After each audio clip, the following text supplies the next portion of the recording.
part of like the goal that we were, the main piece. So Kamari got on the mic. It sounded like everybody did polling. Yes. And then I was trying to grab the chat. Kamari again, like detailed explanation. Here was the chat. Yeah. So 1, 2, 3, 4, 5, 6. You got all of them. Nice.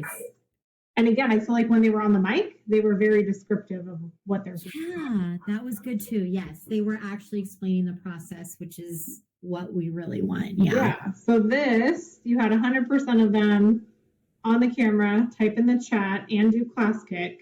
And then the 3 that spoke, they either explained or Jared asked a question or was getting clarification.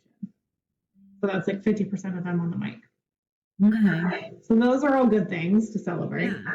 And it's the second one of this group, like this particular combo of kids.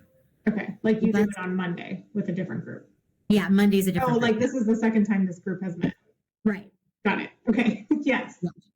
Yeah. But last week it was more, I know you said like kind of a game. They didn't do anything in class kick, that kind of thing. They did Kahoot. Yes. Last week.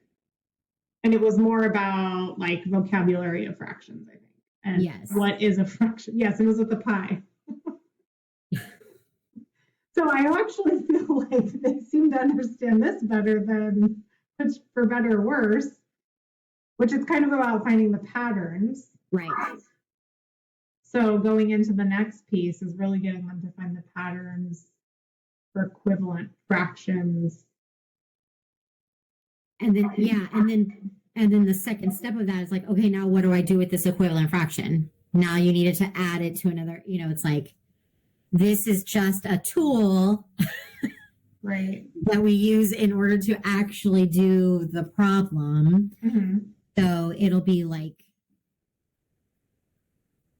2 steps.